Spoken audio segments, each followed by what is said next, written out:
Hindi pwede ka.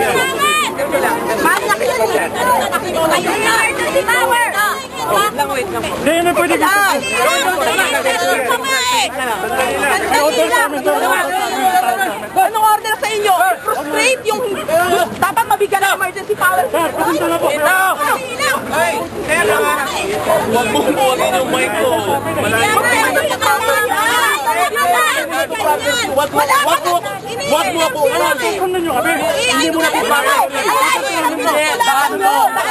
Public property ito. Public property ito. Ikaw ang wala sa batas. Ikaw ang gumagawa na illegal. Tulak na tulak. Bakit kayo natutulak? Ba't ka natutulak? Sino ka ba? Yung nasa malayo. Malayo ka namin. Layo na. Ganyan ako kayan. Amin to, binabayaran namin to. Service road to! Pinag-aaral ng mamamayan to! Sinungaling! Hindi mo alam ang totoo! Kailan ko sa munisipyo? Ang pwesto, hindi na solusyonan, pero mas lalong tumindi ang problema natin sa kuryente. Bakit? Kasi privatized industriya ng kuryente. Ang gustong gawin, magkaroon siya ng emergency power para speed up itong privatization. Kasi mas lalong tataas ang tingin sa kuryente niyan. Ayaw ng mga consumer yan. Sawang-sawa na kami sa pahirap na ginagawa ng Pangulong Aquino ng administrasyon ito sa aming mamamayan. Kung merong dapat ibigay kay Noynoy Aquino, hindi emergency power, kundi emergency exit. Pero namin Kayo'y ginawa. Ano lang magsabi? sinasabi Kayo'y pinaalis. Paano ngayon yan? Una, highly suspect talaga. Itong bicameral committee meeting na to, tagal nang binabantay ng Gabriela, walang anunsyo sa publiko. Ginawa dito sa Midas Hotel, ano to, tinatago sa publiko? Para walang magprotesta, para walang makaalam, bubulagain na lang tayo ng emergency power. Hindi ito makatarungan at anti-mamamayan ito. Ang pinag-uusapan dyan, kapangyarihan sa Pangulo, para gumawa ng mga far-reaching na pagbabago sa malala ng sitwasyon natin sa kuryente.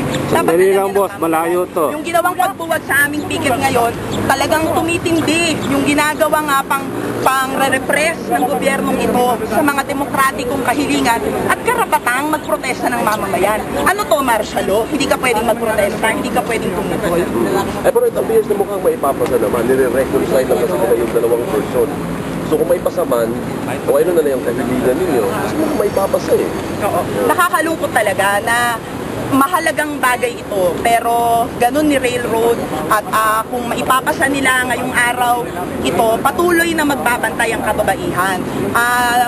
Sana merong mga safety nets dyan para hindi naman sobra-sobrang maapektuhan at masamantalaan yung ating mga consumer at umaasa kami kung ano man na ang emergency power na yan, kung alin ang mauuna, expiration ng emergency power o mapababa sa pwesto si Pangulong Aquino ng mamamayan. Pag nangyari yon, ang mga mamamayan, ang Gabriela ay magbabantay at dapat ang unang-unang harapin ng sino mang kapalit kay Pangulong Aquino, paano talaga systematically at systemically